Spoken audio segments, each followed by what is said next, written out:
de forma misteriosa e simples, miraculosa e divina, Deus demonstrou seu amor através de um bebezinho que teve como primeiro berço uma humilde manjedoura. Esta pequena criança iria mudar o mundo para sempre. Esse bebê marcaria o tempo, reis se curvariam aos seus pés, alcançaria o pior pecador e salvaria todo aquele que ele cresce. Estamos aqui para celebrar e festejar, pois o amor nasceu no Natal.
Esse é meu respirar, esse é meu respirar. Deus Santo Espírito, vive em mim,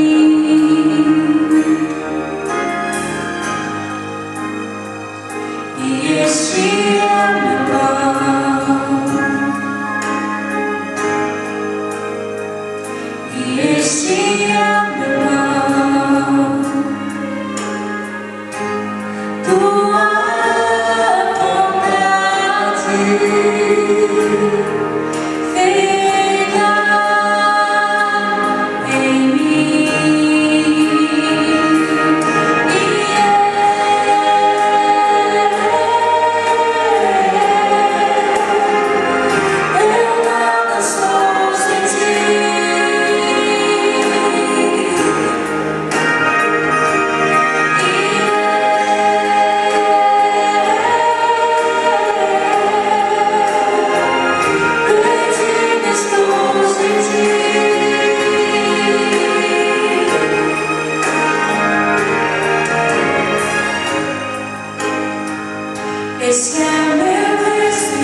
Naqueles dias foi publicado um decreto de César Augusto, convocando toda a população do Império para recensear-se.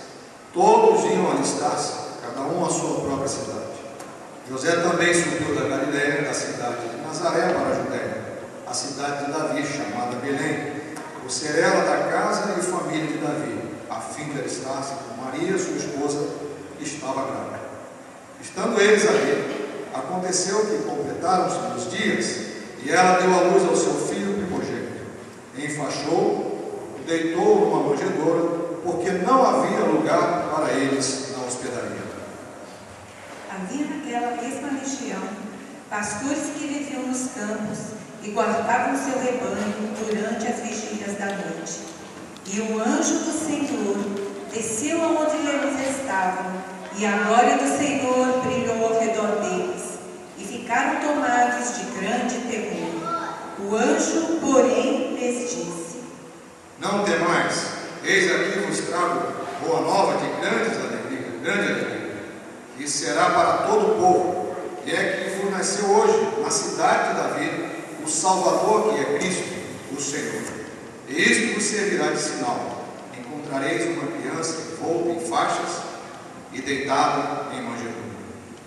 E subitamente apareceu com o anjo uma multidão da milícia celestial, louvando a Deus e dizendo: